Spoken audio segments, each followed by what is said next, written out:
Good afternoon. Let's see if I can work this. I'm conscious of the fact that obviously you've already heard lots of stuff about GDPR, and I'm not going to try not to repeat all of that, but it's a bit like when we're asked to stagger our journeys. We don't know what time everybody else is leaving home. My thanks to the previous speaker for promoting a product from IT governance. I haven't got any cash on me, I'm afraid. It's cashless society, but I noticed it did stop raining when he mentioned that. Anyway, I won't bore you with the details about myself, but I've been doing this for quite a long time, generally governance, risk compliance, and I've written a number of books on the subject, so I've got a rough idea of what I'm talking about. I'm going to be talking more about security than GDPR. This, after all, is about cybersecurity, and I'll get through this as quickly as I can, but because some of the stuff's already been covered, hopefully I won't run out of time. IT governance is a one-stop shop for governance, risk and compliance. We do everything to do with excuse me, digital security and actually other forms of information security. And obviously, like a lot of people, GDPR has presented a huge raft of work for us, and we're completely swamped with demand for help now, like many others are. And we deal with everything from books and toolkits and software, which was mentioned, thank you, through training courses. We're a very large training provider, and consultancy services for people who finally realise they haven't actually got the time to do it themselves. So I'm going to talk about the cybersecurity dimension of the obligations under the GDPR, I hope. Yep. As you may know, if you've read this document from government is saying it's going to use GDPR as a kind of lever to get people to do cybersecurity. So it's a convenient tool for them. They say they're going to do that.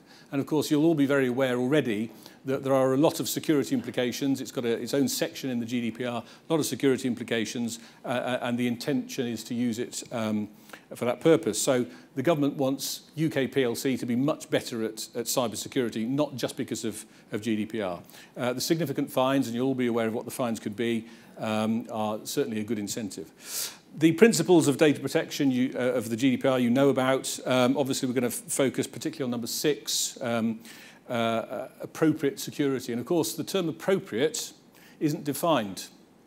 Now, it may well be that if anybody ends up in court, then the lawyers will be able to define appropriate, although they'll probably argue what it means. And so all of us are generally going to have to err on the side of caution when it comes to security. And the expression privacy by design and default, of course, springs to mind. We generally need to do everything and assume that the worst can happen and design security on that basis. In many countries, the controller is referred to as the responsible, or the responsible organisation, because obviously this regulation applies all over the EU. Certain obligations, you know all about now, about the types of data that this applies to and the types of processing. And many organisations still think that just holding information doesn't count as processing. Well, we're not doing anything with it, it's just there. But no, that is a form of processing, as you know. Things like pseudonymization, minimization, reducing the amount of data to all that is necessary. And I think a lot of organizations are going to end up destroying data because they realize that they should no longer have it. So all the money they've spent on collecting and harvesting data over many years, unfortunately, that investment will no longer be worth very much. State of the art is used in the regulation. What does that mean? Taking into account the state of the art. Well, again, it's not defined. So again, we have to err on the side of caution. And people with strong technical security knowledge, of course, have got to be called upon so that we can understand what sort of attacks can take place and what sort of defences can be put in place to prevent those attacks being successful. So there's a lot of interpretation. And the previous speaker and others, no doubt, will have said you need legal advice. Well, to a certain extent, you do. But we've already talked to a number of lawyers. In fact, we employ quite a lot of lawyers now. And the general opinion seems to be, well, it remains to be seen. It depends what the ICO does. It depends ultimately what the courts say. So interpretation is very important, but seeking legal advice will be key, of course. Things like encrypting all personal data. You've heard this several times already. Making sure that you can recover information. And I spent a long time in the business continuity world where people make a lot of assumptions about how easily data can be recovered. And if it is recovered, is it correct? And in the majority of cases that I've found, no, it's not. And it's when you look into the detail that you realise that that's the case. So recoverability, restoration of data is just as important, actually, as protecting it from a confidentiality point of view. So some sort of regular program of testing and making sure that everything is in place. So how do you put all these ingredients together, all the things, the processes that we've been hearing about, you need to do this, you need to do that. How do you get together a collection of processes which ensures you're going to be doing the right things? Well, there are frameworks, there are recipes out there, to use an analogy. And there's a few of them. Cyber Essentials, NCSC 10 Steps and SANS 20 Critical, those are mainly control sets. And yeah, have a set of controls which addresses all the things that you want. ISO 27002 is essentially a list of 114 types of control, as many of you will know. But the key thing is, what controls do you actually need, and how do you know that they're doing their job? You can do it in 2018, and over the next, whatever it is, 120 days, whatever it was, you can do all that, put them all in place. Yeah, that's great, but in 12 months' time, in 24 months' time, are they still doing the job that they're intended to do?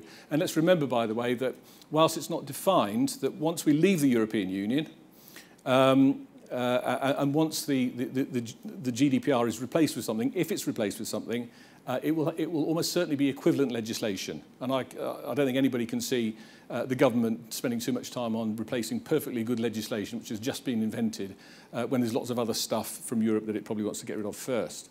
So we can expect the same sort of legislation.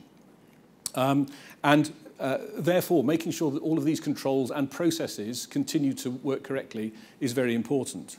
So, unsurprisingly, the international standard ISO 27001 tells us not only what sort of controls could be used for the various risks, but also what management processes we can use to make sure those controls remain up to date, optimal, performing effectively, and so on.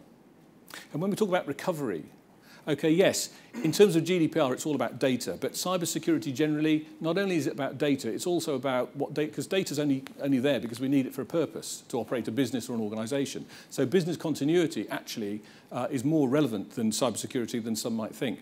So ISO 22301 is, again, a recognized set of processes for making sure that business continuity arrangements are fit for purpose. There are other recipes, frameworks around which one can choose from. Okay. I think that said something like challenges and solutions. You've probably seen some of these statistics. They come from the government's national annual breaches survey, credible survey conducted by Ipsos Mori with technical input from the University of Portsmouth, credible stuff. And this is just the people who are being honest. We've got to remember all the other people who are not being honest. Have you had a breach? No, not us. So 46% are saying, yes, we have, of the businesses surveyed. Now, I don't know what the sample size is, but I think we can treat this as credible. And human factors comes out as a significant element of this. And, of course, human factors are important, not only in terms of operating administrative processes, entering data into systems, or answering the phone and telling people information, there's things like that, but also the configuration of systems. A lot of smaller organizations particularly have a firewall, taking a basic example, and assume that it's working, or assume that it's doing its job. But sometimes it's not, because they didn't have the competence, the skills with which to make it do its job. People say they've got sound access control. Well, that's just what they've said. Has anybody actually looked into it in detail to verify that actually it is fit for purpose? And certainly the experience we have of working with hundreds and hundreds of organisations looking at information security arrangements, what we find is actually when you lift up the stone and have a look underneath, maybe it's not sound, maybe it's not fit for purpose. All sorts of organisations have got, everyone's got access to everything. That's not uncommon. We can talk about least privileges by default till we're blue in the face, but still we find lots of organisations where that isn't the case, and everybody's got access to everything. Everybody who's got a laptop has got admin rights, because that often happens with companies that start small and grow very quickly. It was needed, it was convenient at the time, and still now as a large organisation, everyone's got access rights onto their, admin rights, I beg your pardon, onto their laptop. Okay, people say they've got policies covering cybersecurity. But again, do they do anything? And do people actually understand the policy? Yes, I've read it and I've ticked the box, but do I understand it? And am I actually doing what it says or not doing what it says I shouldn't be doing? And so on. And a pitiful number of people have got a cybersecurity management or response plan. Again, as I say, those are the people who are being honest.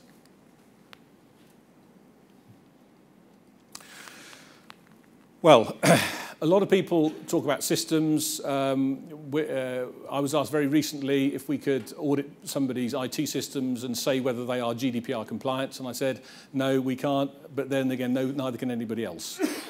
So a system, obviously an IT system, is part of an organisation's overall arrangement, so when it comes to meeting the requirements of GDPR, it's not just about IT systems, it's about everything. It's about all sorts of processes as well. And we heard quite a bit about those from the previous speaker. So obviously, security is vital, yes, but consistent, continual, ongoing. Because as I said earlier, you can get it right now or in May, but in 6 months, 12 months' time, things will have changed, no question. Making sure policies and procedures are consistent and understood by people and that they're being operated properly.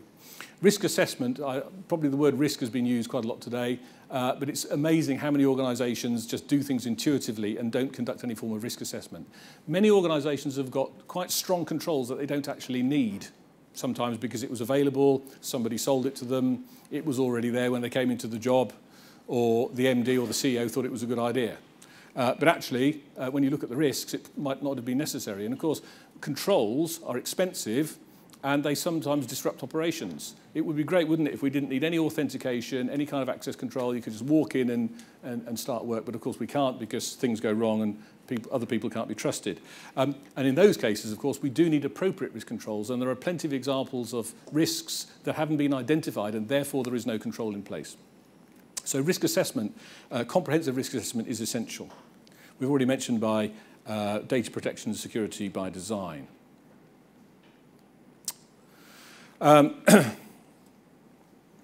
DPIA has been mentioned. Again, it's not really clear for which processes DPIA has to be done. The regulation isn't that clear. It's got to be interpreted. So again, err on the side of caution. Data protection impact assessment has got to be done, probably in a lot of cases, but particularly where there's significant volume. So if it's just, say, employee data that's being held, then maybe that's not necessary. But in a lot of other cases, it probably will be. And again, interpretation has got to be done. And you've probably heard already about the things that need to be included in a DPIA.